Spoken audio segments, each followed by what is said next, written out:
This is an edited recording of a live Global Makers Zoom event. It was held on February 24th, 2025. Hosted by Sacramento City College Global Studies Program and Makerspace and the Solar Education Project. The Zoom runs just under 1 hour.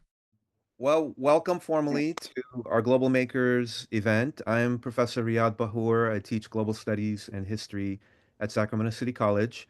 And Global Makers is a partnership between our program, the Sac City College Makerspace, and the Solar Education Project. And from the Solar Education Project, we have Mary Buchenik and Jennifer Gasser from Ohio.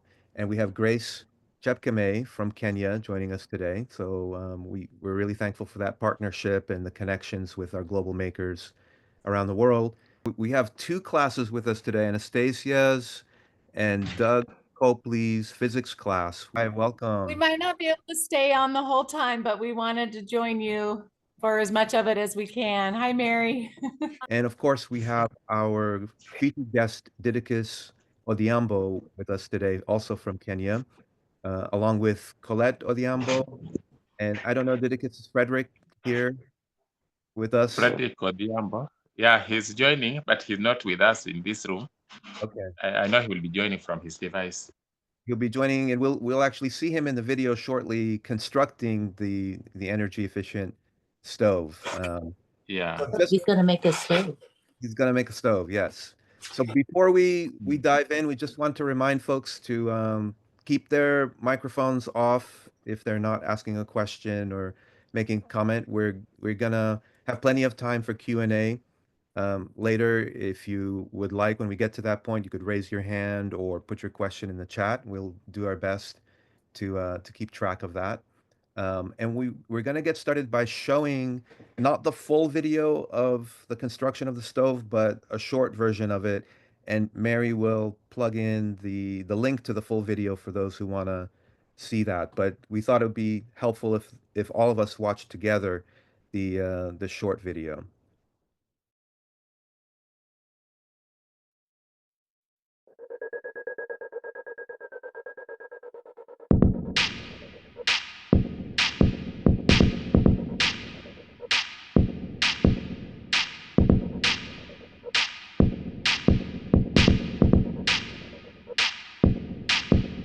And welcome. My name is Didacus Odhiambo, the Chief Executive Officer, Farmers with a Vision. At Farmers with a Vision, we do integrated solar cooking. And among the things we do, like for example, here we have the solar dryers, and we also have the solar cookers. Innocent Franco, he is the one who helps us in credit follow-up. Right now, he is at the production site, and this is the carbonator where we put the carbonating of the fire briquettes. Farmers with a Vision offices are located at Bomala Shopping Center, which is in Busia County. Today we are going to build an energy-saving stove, and we have to use our vehicle to carry some of the things. This vehicle was donated to us by Kringloop Welks Liendrecht, the Netherlands, in collaboration with the Solar Cooking Kozon. Our client for today will tell you her name. Yes, it's your name. She's the one who has given us work today, and so we are preparing just to build her energy saving stove. Before you start building, you have to do the floor plan. You have to make measurements. Since the floor is already cemented, you have to make it a little bit rough. So he is resizing the building blocks from the original size to halfway, so that the end product should not miss the measurements. That your groundwork is okay, you start now adding the mixture of sand, cement, and lime. You have, so you measure like 10 centimeters away from the edge, so that now your energy saving stove will start from 10 centimeters. You come to the central part of the first energy saving stove, and you place it there. Two energy saving stoves now taking shape.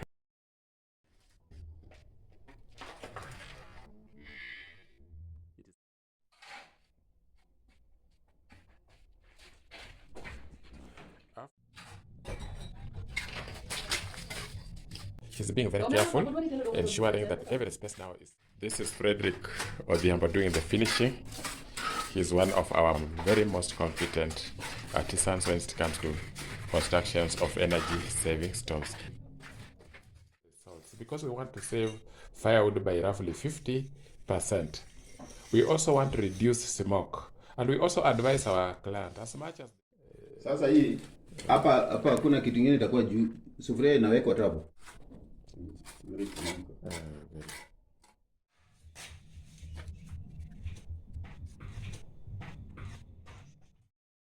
And today we have the privilege of visiting Coletta Anyango in her kitchen.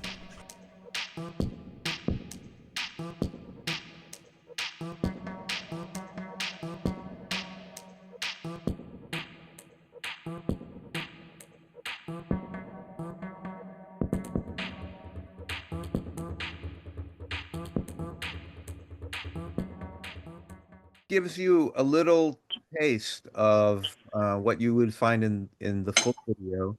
But I wanted to acknowledge before we dive in with Didacus is that we have global makers from all over the world, actually. Didacus is not the only one from Kenya that we have. We have Grace, actually, was our first featured global maker. And in the room, we have Ellie Joseph from Haiti, Rebecca Ondiek from Kenya, and Sharon Clausen from California with us. And we've featured programs with them. There are others that we will have programs with in the future. Our next one will be Matteo from Italy. So stay tuned for that. We'll definitely send you an announcement about that. Mary, you wanted to add something? That Stan Wells is also in the group, and he is an upcoming global maker also. He'll be showing us his tracking system for allowing the cooker to follow the sun. So welcome, Stan, also. Yeah, welcome. I'm really excited about that one too, as I am about all of our global makers. Didacus, maybe we could start with, well, first of all, welcome again. And can you tell us your personal story and how you became attracted or drawn to solar cooking and energy efficient cooking, clean cooking, right? In relation to the stove, but also the solar hydrator, etc. Thank you. My name is Didacus Odhiambo. I come from Bumala. Bumala is in Busia County, that's in Western Kenya. And my interest in clean cooking in general is just like everybody like now, we are looking at this problem of climate change. It's like it's affecting everybody everywhere. Sometimes in our place where we live here, we used to know during the months of April, it's the rainy season, and maybe people are weeding. But nowadays, like when you cannot predict even when the rains are coming. You can't predict when it is going to be hot. Like right now, it's so hot. You cannot understand why it is this hot. Even right now, I'm in the house and it is very hot. So such like things made me maybe think so much. And when I was thinking, I was also working with the school children on a volunteer basis. And then there is somebody in the Netherlands. His name is Marco Dostin. He was so impressed with what I was doing with the children. And he asked if I would be interested in teaching the children solar cooking. So we came up with the clubs in the schools. There were 10 schools, 10 different schools, 40 children per school. And we were teaching them the skills of how to come up with the solar at their level. They would collect the carton boxes, glue them with aluminum foil, and then in that way they would use those boxes actually to cook. So that was the beginning, the humble beginning of the solar cooking. Marco was at that time working in a school in the Netherlands called the Herman Lyceum Zuid. Sorry for the pronunciation, but it was a school in the Netherlands. And we started with the children. We taught the children how to come up with solar cookers from cardboards. And then they were also using them to cook. And it was exciting. Then after some time, we started thinking, can this idea be turned into a business? Because if we are buying the carton boxes, working on them and coming with the solar cookers, and then after that, does this project now just end like that? That's where now the idea came in. Let us see if it can be like whatever is made can be sold. And that's how now the whole idea of actually making it be sustainable by actually being able to make, to use, and to sell. Later on, Marco introduced me to solar cooking kazan, and the solar cooking kazan idea was even bigger because we were now even bringing in the energy saving stoves and the energy conservation. And now with the energy conservation, we had the basket thermoses. Other people call them fireless cookers. And we also have the idea of energy saving stoves. So that's how the idea of energy saving stoves came in. And now we came up with an enterprise. It's a social enterprise where now everything is in one stop. You can have the solar cookers, you can have the energy saving stoves, and you can also have the basket thermoses. So the basket thermoses are made locally. The solar cookers, now we moved from those, the carton was being made by children in the school. So we started purchasing the cookits. And also we brought in the idea of the Heinz cookers. And now we continued, now we learned how to make the box solar cookers. And we came up with a workshop for the box solar cookers. At one time, Bernard Muller took us to Eldoret. That's why we met with Akina Wedende, and we learned how to make those solar boxes, and also we had those workshops, and now the idea became even more interesting because we introduced in also things such like solar dryers. The idea started becoming big. So the idea even up to now is big. We cannot like put every clean energy on the shelves. But up to now, we have the solar cookers, the basket thermoses, we have the energy saving stoves, bioethanol, and of late, working with the GIZ, we are introducing electrical pressure cookers. Yeah, that's basically, and just to mention, I have mentioned Marco. I hope he's also in and now listening. And then there's Solar Cooking Kazan, then the GIZ. Those are people who have actually built the organization and ensured we have gotten to where we are. And now I'm happy. I am with the solar education, and glad that I'm identified as a global maker. Thank you so much. Thank you, Didacus. And yes, Marco is in the room.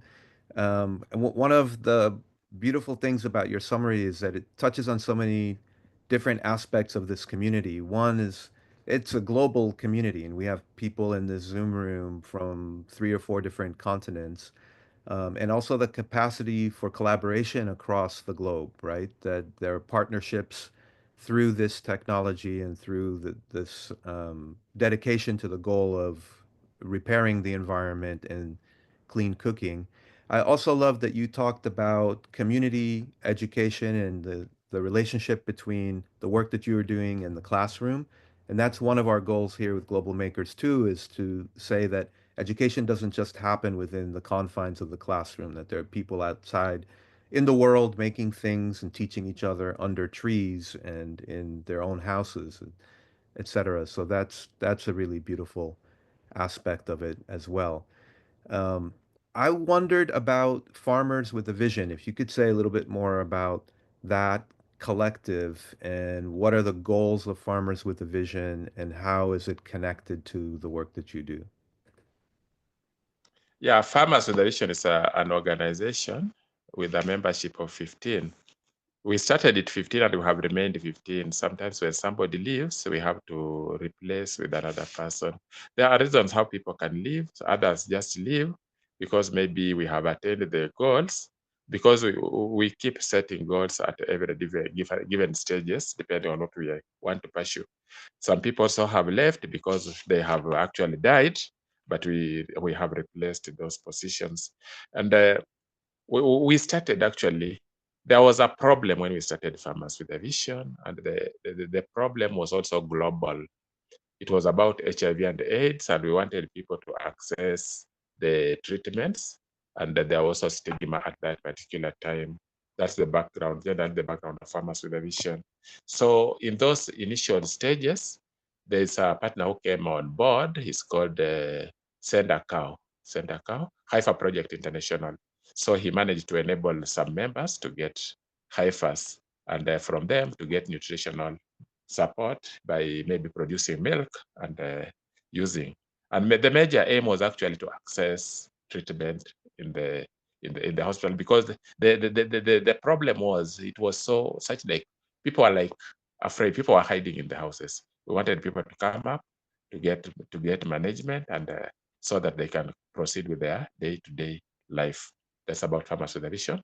Along the way, we met with Marco, just as I have mentioned before, and that's the journey up to where we are today. Wonderful. We're also gonna open it up to the other participants. So if you have any questions or comments, feel free to chime in, because otherwise you won't be able to stop me. I have too many questions. So feel free to interrupt me, raise your hands. Mary and Jennifer will help kind of monitor for the chat and the hands.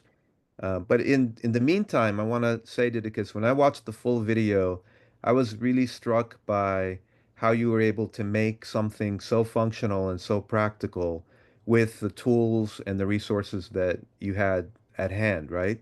It was really striking how resourceful people are when they put their minds to finding a solution.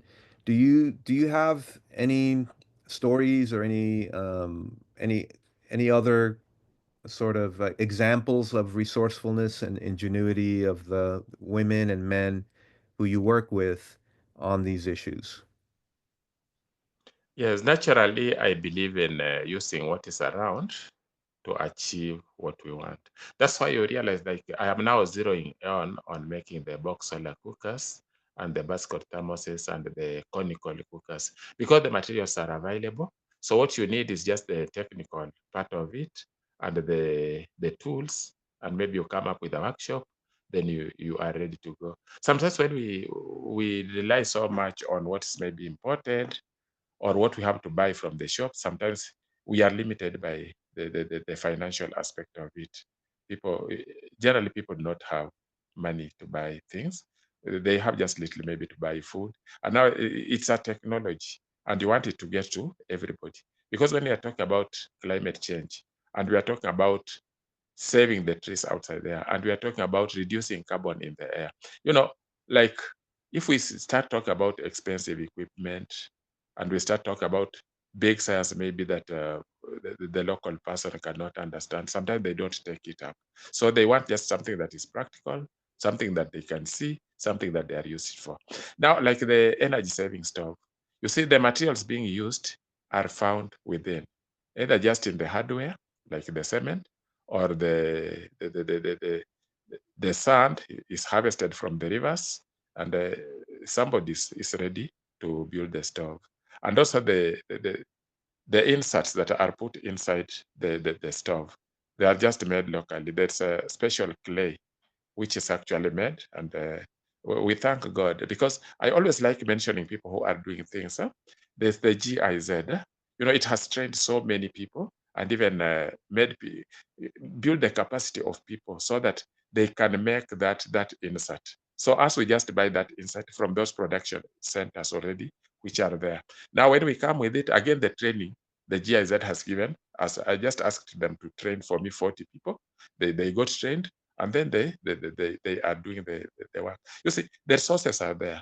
The first resource is the person, the people. The people themselves who are having the problem, they are the resource that can solve that problem. So what's actually needed is just to be capacity built so that they are able to do these things. Yeah. So resourcefulness is there. And when we are training, like when we are training these people, we also look at the gender aspect of it. Like when we are training the people who are now building the energy saving stoves, we have we have 22 men, and we also have 18 women.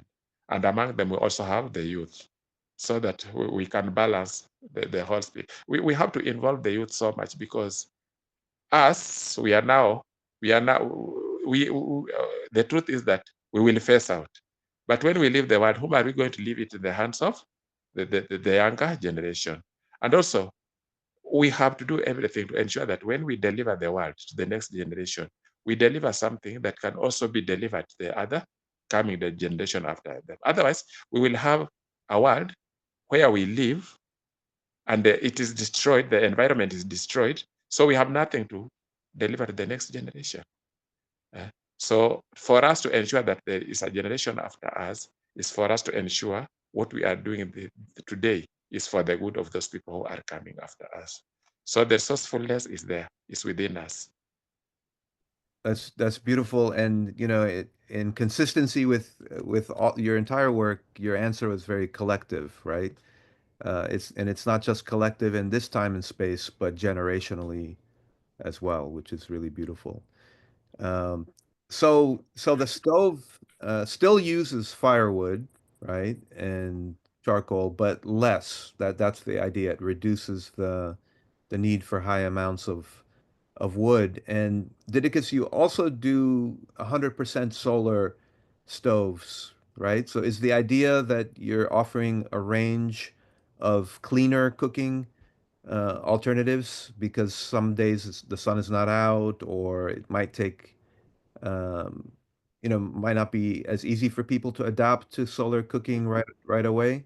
What's the rationale behind that? Yes, actually, the idea for the person is actually to cook and to eat. So the sun doesn't like give 100% solution for our person. We expect it will be better with the time, depending on as much research is happening. So the idea is we use the sun to cook as much as possible. Wherever there's sunshine, we use the sun to cook. But in the absence of the sunshine, we use other cooking methods that are actually clean. We insist on being clean. The basket thermos comes in second after solar cooking. But you realize there are people who can neither use the basket thermos and who cannot use the sun to cook. And where they are, they still use firewood. So if they are using firewood, then let the firewood that is being used be less. And also let us reduce the amount of carbon that we release into the air. So that's the rationale. So that in the event there's no sunshine, then let us use the firewood to cook. But then if we are using firewood, let us use as little as possible. And also, if somebody has a basket thermos, they could use that in conjunction with the firewood, right? They can bring a Yes, pot yes, of yes. food to Yeah, boil. this comes in handy. For example, you are a family of more than one person, and you are cooking. One member of the family is not at home. So usually, when this person comes up, you will have to light fire to warm the food for them. But now, if you have the basket thermos, you just cook once and keep the food in the basket. Even in this energy saving stove, we have something called chebukube in our mother tongue here, but it's actually a food warmer. It's built in between the two cooking places, such that when you cook, it can get some heat and retain some heat inside itself, so that when you cook, you place your food in between that food warmer, then you close. So if it's food you will be using in less than 6 hours, the person coming back will just get that food when it is still warm. In the absence of that, then you have to use the food warmer. And the food warmer, actually the fireless cooker is not only a fireless cooker, it's also a fridge. When you have your visitors and you have gone to the shops, you have bought your cold drinks, you place them inside inside there, then you close it well.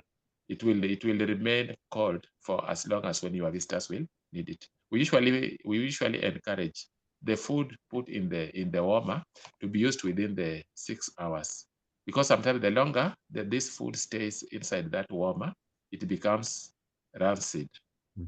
So if you want to eat it still warm and fresh, eat it within 6 hours. That's great. So using the power of insulation for both cooking passively and also cooling, and that requires different kind of planning, right? In terms of cooking, it requires a different kind of Yes, approach. it requires different kinds of planning, but the principle is the same. Because once you have put your food, for example, let us assume the food was like 87 degrees Celsius hotter, and you place it inside there. The temperature will be dropping like with 1 degree Celsius per, let us say, per 30 minutes. Yeah. So it will be, the temperatures will drop, will take very long for them to actually drop. And if the food maybe was half cooked, because we are retaining that temperature there, so for a longer time, the food will continue cooking even as the temperatures are dropping slowly by slowly. Same happens even to refrigeration. You bring your cold drinks, maybe let us say something like 5 degrees Celsius, something like that, and you place them there. The temperature will start rising, yes, but it will be very slow. In fact, the rising will be like 1 degree per Celsius per hour. So you realize that after like 4, 5, 6 hours, you still have your drinks cold. That's great, and it's nice to see how the science is applied towards an everyday task like cooking and eating. Yeah.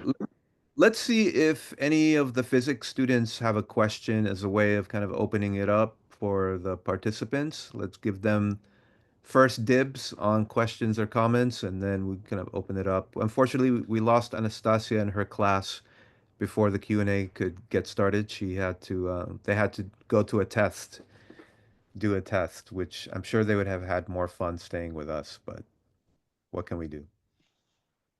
Doug, do you or your students have any questions for us from what they've heard so far? Well, I think so. I'll go ahead. I have a quick question. If you were able to convert it to USD, how much did it cost to assemble the whole thing, and how long did it take? Okay, so question was, Didacus, if you're able to convert it into the US dollar, what was the total cost, and also how long did it take? Is that part of the question? Yes, that's right. Yeah, the prices, I have them in Kenya shillings. I have That's not okay. converted to a dollar. We can convert them if you tell us. Yes, like the box solar cooker, market price 7,500. This one for 7,500, this one for 5,500. The cook kit, the hands, 2,200.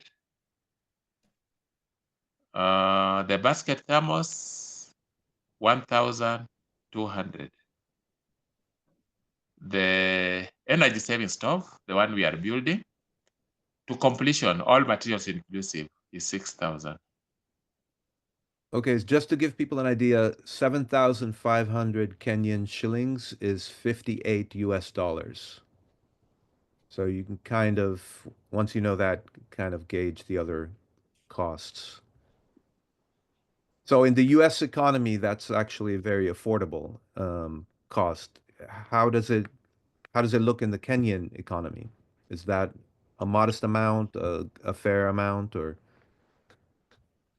In the Kenyan economy, 7,500 is very high. So we have to look for ways of making people buy them, affordability. The approach, initially we used to give out on credit, then the person pays in installments. But then it came to not to work because, for example, somebody takes an energy saving stove, starts using, we have a range of them apart from the one we are promoting today in the Kenyan, the jiko kisasa. So somebody takes an energy saving stove, pays maybe half the price, goes, starts using it. they are unable to pay. You realize that when you go to recover, you take it back. It's already, you cannot again sell it because it has already been used, especially the cooking stoves. So what we came up with is, okay, the person who wants it comes, we enter an agreement. So we give them, we lend them the money, the equivalent of the cook stove. Then they pay for the cook stove. So what we will be asking from them is the payment of the money we gave them to buy the item. Because the idea of giving them the item failed because somebody goes with it, uses it, you go, they get somewhere they are not paying, you go to recover it, or it's already maybe used or it's already damaged, so you cannot like do the recovery of the sale.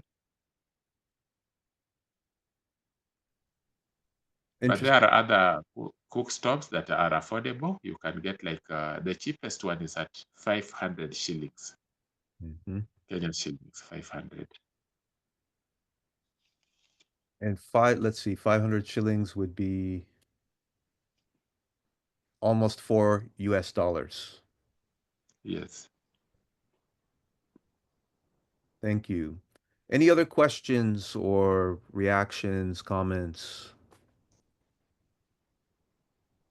So Yeah. if I could jump in real quick, thank you first of all for your talk.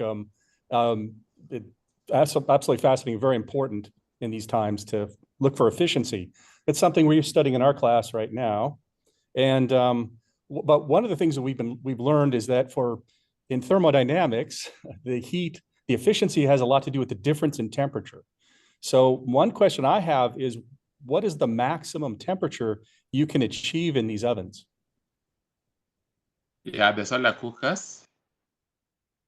The solar cookers, the highest temperature we have attained actually in the in the food that is cooking has been 86 degrees Celsius in the food. But other cooking methods, like for example, the energy saving stove, the jiko kisasa, we get the temperatures up to 750 degrees Celsius, the fire itself, because it's concentrated in 100 in one area. So it boils water like in our area here up to like 97 degrees Celsius. Great, thank you. That's very similar to a tandoor oven, as I understand those temperatures. Those are pretty high. Yeah, for the energy saving stove, you are using direct firewood. But for the solar cooker, we are using the sun, so the temperatures are slightly lower. Talk about the energy saving stove. The normal 3-stone fire in our place here gives you a heat of around 300 degrees Celsius. But now when we come to those, because we are used to those ceramic liners, we have two types of energy saving stoves. We have the rocket insert. That's the one I'm talking about, the highest temperature, 750. But when we come to the jiko kisasa, it's slightly lower, can go up to 550 degrees Celsius. The fire itself, inside the stove. But for the water, the water temperature is so high. Yeah. In our place here, the altitude is low. So the temperatures are, we can get good temperatures with what we are cooking. Just a note for the students who are in Sacramento, at Sac City College on Earth Day this year in April, we will have some solar cookers out on the quad. So if you want to see one in action and eat something cooked with a solar cooker, join us. I think it's going to be April 22nd. Any other questions or comments? I've got one more here at least, which is the lifetime. How much time can you expect this oven would be in operation? The lifespan for the jiko kisasa? That's correct, yeah. Hello? Yeah. It's supposed to be a permanent undertaking, just like the way you build your house. You realize it's permanently placed into the house. Of course, there will be some repairs along the line. Sometimes the ceramic liner may break but it happens after so long, many years of cooking. And also, just like your house, sometimes it may develop cracks. It will just repair, just the normal mason can do the repairs on it. Unlike the fancy new ovens that you can't fix yourself when they go out, the expensive ovens, and a lot of times the parts are no longer available, so they become disposable, right? Mary, I saw your hand up a little bit earlier. Yes, I have a question. You've been at this a long time, and we sometimes get frustrated. We think we're working hard. We don't see an impact always. We can't always, quantify or have a number attached to how many people we reach with our education programs. And sometimes it's frustrating. And I wonder if you've ever feel frustrated. And if you do, what are the successes that you encounter that make you continue on in this kind of work? What keeps you going? What keeps you motivated? Thank you. The motivation is myself. I want to see it happen. I want to touch lives. I want to reach out. I want to see that energy saving stuff in somebody's kitchen. I go out there. I look for people. I talk to people. I convince them. Then once people are ready to take it, I go out there and give. I'm the motivation myself. If I can't motivate myself, then I will get nowhere. Thank you. And we have a question on the chat from Kathy Zappin. And she asks, is the cooker you build for indoors or outdoors? And if it's indoors, how do you manage the smoke? Thank you. Yeah, there are people who build it outdoors, but then when it is outdoors, we have challenges like the rain. So you have to have a cover, like a roof on top. But mostly our clients build them inside the kitchen. So the idea is that the smoke is already reduced. Because let us take, for example, the 3 stones. When somebody is using like 10 pieces of firewood at one time to cook, this one you are only using 2. So you see you are already saving like smoke that would be coming from 5 pieces of firewood. That one is already saved.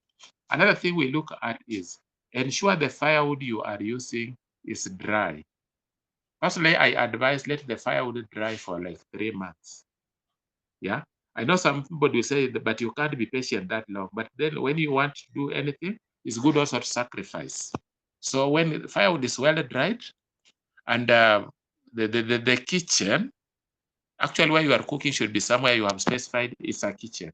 No, not where you will disturb other people living in the house. So the kitchen, you should have a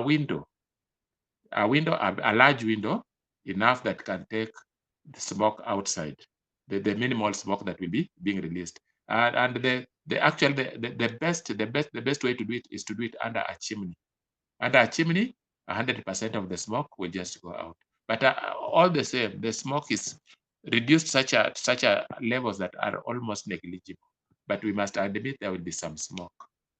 There's another question in the chat from Marco Dorstian.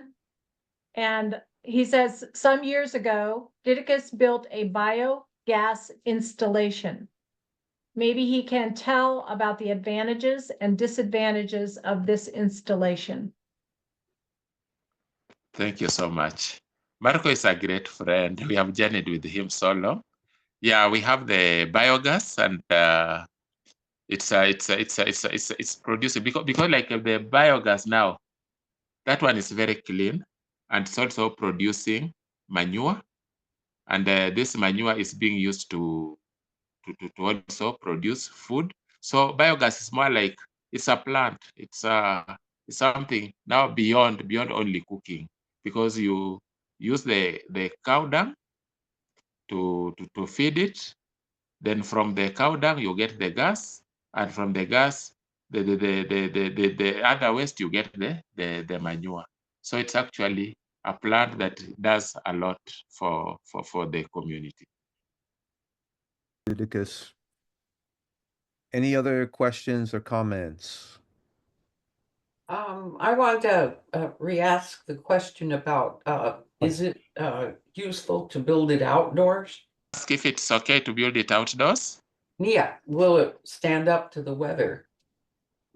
Yeah, when you build it outside and you have to work to make a roof, because okay, it depends on where we are working, because I know in this meeting we are from different parts of the world, but like now in Kenya here, you can still build it outside and just make a simple structure and put a roof on top. It can just work. Okay. Like from other parts of the world, I don't know. Also, we have it like you know, the one we are building there is a permanent one in the house, but we also have the portable version of it. There are people who have who live in rented houses, so you can't like build something permanent in another person's house. So we have the portable one. You can carry it inside the house, and you cook from outside. Then in the evening, maybe you carry it inside the house. Yeah. Yeah, that's good, because I think of, you know, where I am in Southern California, barbecues are quite a big deal. And I think that might be something interesting to introduce into that market is, you know, just build it out of local materials. And it'd be kind of a unique barbecue. Sorry, I had a comment as well. I just wanted to say how amazing this work is that you're doing. From the few times that I've been in Kenya, and I run a nonprofit actually in Nairobi, but the problem that I've seen in some rural areas is that they are cutting down so many trees in the local area to use it for firewood. And as you know, when you're removing trees, it'll drop the water table. And so a lot of the other vegetation won't grow, and they can't feed their goats and things like that. So it is very important to keep as many trees as possible in the rural areas. And yeah, so other than the burning of charcoal and all of the problems that lead to climate change, and also for health reasons because the smoke and things like that, but also to save as many trees as possible in the rural areas, to allow that water to, you know, to build the water table is also very important. And yeah, just grateful for the work that you're doing, and it's amazing. Thank you. Thank you so much. Actually, the idea is to minimize the use of trees, because actually traditionally we still use trees, we still use firewood to cook. So if we are using this firewood to cook, we must use as little as possible. So that's why this energy saving stove actually is in place such that it reduces the amount of trees that can be cut down if to go to the kitchen. Other options we also have a version of the same stove which can use fire briquettes. So for fire briquettes, we now go into those people selling already charcoal, and we collect the waste charcoal, the charcoal that they have already thrown, which cannot now go into the kitchen. Then we make it into fire briquettes, then bring it back to the market. We also can cut grass or twigs or sticks that are just those things people don't think they can actually make charcoal, and then we can carbonate them. And also actually in the video we'll see a carbonator. We can carbonate them and actually bring them back to the kitchen so that they can cook. The use of fire briquettes, you know, like if one person uses one bag or 50 kilograms of fire briquettes, you know, they have saved like 5 huge trees that would have been used to make that bag of charcoal. So we promote, apart from dry firewood, we promote the use of fire briquettes as opposed to charcoal. We have a problem with charcoal, because even the person who burns charcoal, before they bring charcoal into the kitchen to cook, you realize that they will have lost like 40% of the wood that was cut. One is lost at the burning charcoal site, and more is lost as they are transporting the charcoal to the stove, and more is even lost inside the stove. So by the time this energy gets to cook, you have lost a lot of it on the way. So we discourage a lot the use of charcoal. We have a couple questions in the chat. Okay, here's one from Kathy also, asking about the energy saving stove. Can that be adapted to use it with biogas? And then I would follow up, if not, what kind of stove do you use with the biogas? Yeah, biogas comes complete with its own units of cooking. It has its own unique stove and pipe and those other things. But now, having the cooking stove together with the okay, we call it integrating, because there comes at times when one thing cannot work. Even if we are using the fossil gas, for example, there comes a time when you are cooking and the gas goes off. So what do? You have to have an alternative. So that's why we are having this range of alternatives. The cooking stove can be used with the biogas plant. I had another question about the fuel. I've seen people take like cardboard and wrap it tightly, maybe soak it with wax or leftover cooking oil, and then could something like that be used in the stove? Repeat again. Because there's a lot of material that could be just around that could be used, and if it's dry and you were to bind it together, you wouldn't need as much trees if you're like using the grass and the cardboard, stuff like that, and kind of mush it together, or wrap it and put it in the stove. Yeah, we have other alternative sources of fuel, like for example, we have the bioethanol. Yeah, bioethanol, instead of using, like, let us say, the fossil kerosene, we can use the bioethanol, which is clean as compared to those other fuels. Like the cooking oil, when we start using cooking oil for cooking, it will be very, very expensive. Yeah. We have another question in the chat. This is from Dennis Taylor. He asks, did you say how much less wood you have to use in your stove to cook the same amount of food compared to other wood stoves or other ways of cooking with wood? Yeah, we usually compare it with the 3 stones, because actually the three stones is the traditional way of cooking. So when you are using the 3 stones, you have like 2 areas, two ways where you will put the firewood in, and then you have the other space where you will be removing the ash from. But when you are using the energy saving stove, you only have one place where you are putting your firewood. And again, it limits the amount of firewood to put in, because you will only need to light the firewood. Once it is already lit, you will be having you will only need like 2 firewood at a time. You will see from the video, just 2 at a time. And once it starts working, the liner also gets hot, becomes red. So it's like the firewood is cooking.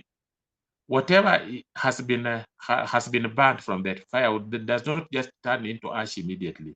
It temporarily turns into charcoal, and this charcoal hits the walls of the liner, so that you find that you don't need like much firewood to cook the way you would have used when you are using the open air. So we say this energy saving stove saves up like 50%. This one, the jiko kisasa. But when we go to the other one, the rocket insert, that one saves like 75% of the wood. Yeah, because you use less wood. It is more like a tube. Okay, that one we will discuss another time. Since today we are discussing the jiko kisasa. So you realize like you can save like 50% of the firewood for your cooking. Didacus, I have a question about adoption of solar cooking culturally. Because a lot of times, or pretty universally, we learn how to cook from our elders. We learn certain techniques, And when somebody offers us a solar cooker, we might not be able to cook in exactly the same way. Is that a barrier to adopting solar cooking, or um, how is that overcome if it is a barrier? You mentioned, and others have mentioned, that sometimes people will take a solar cooker but won't use it, right?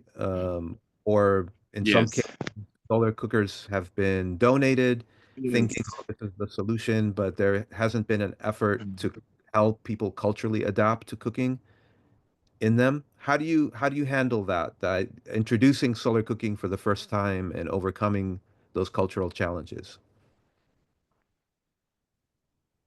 Yeah, it's important to understand people, to understand their culture, to understand their behavior.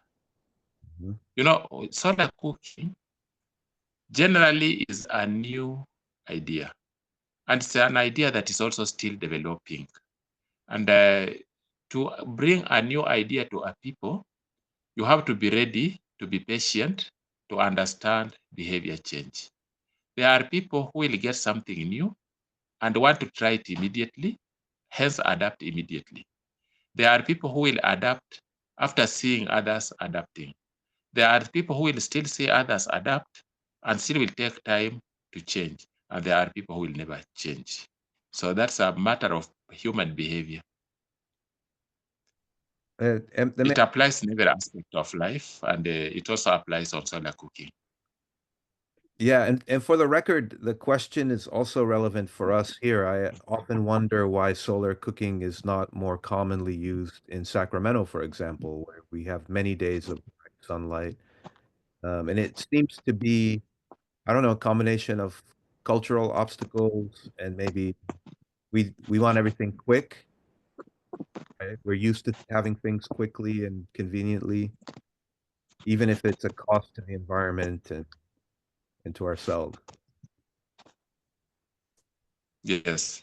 People want things that work quick and efficient. And also people are tied to their normal. You know, now you are changing from your normal to a new normal. So you will have to actually give them time.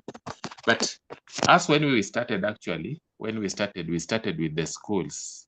And we realized some of the children who are in the clubs when we were with them in the schools at those earlier ages, you know, when they became adults, adapting to solar cooking was like just a natural thing for them.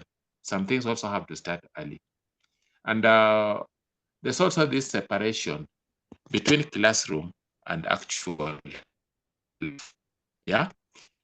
Yeah, people have come to tend to associate solar cooking with science congress. This is something for science, this is an experiment, this is that. But actually now you want to tell them this thing is not for the classroom, it's not for the congress, it is not for experiment, it is actual, it is real, it should be in your life, it should be in your kitchen. No, we are used to having the kitchen inside the house. Now you have to have your kitchen outside. You know, it's something we have actually. You have to be there with the people and for the people. That's a beautiful note to end on, actually, right? Kind of taking down the walls between the classroom and where education happens, because it happens everywhere, and it can be put into practice.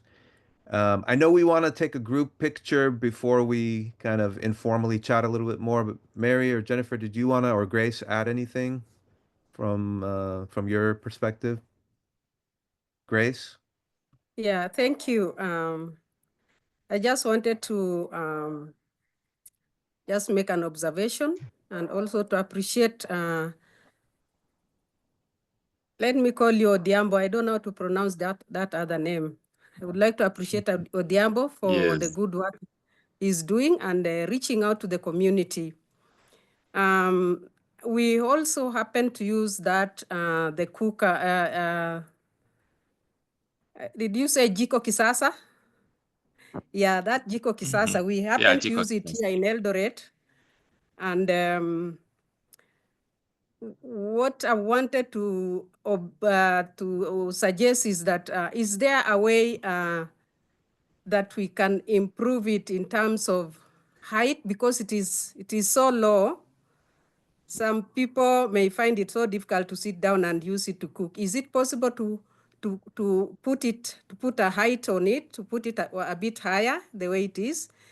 And also, is it possible to eliminate smoke completely? Because Odhiambo, that a lot of our mothers have experienced respiratory problems because of the smoke.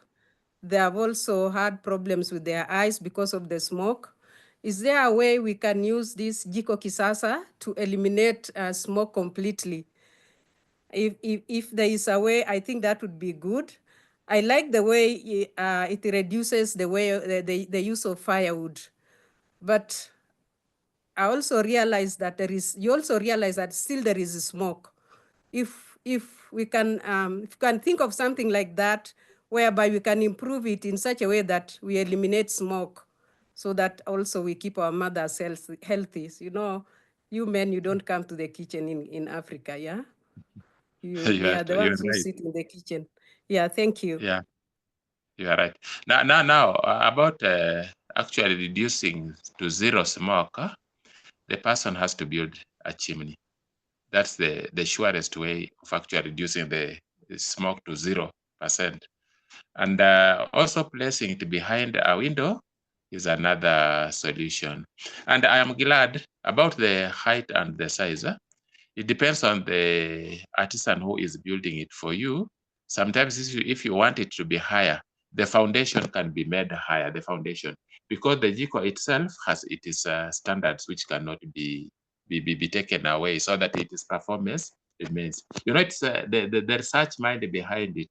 We have the Kirdi, we have the Didacus University, we have the GIZ itself. So these are so many minds, and you realize that they have come up with something, and they have said these are the standards.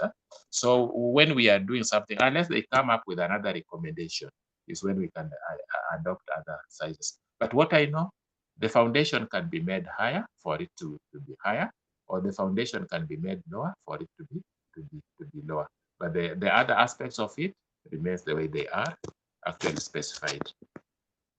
Thank you very much. I appreciate. Thank you so much. Thank you, Grace, for that. And thanks everyone for attending.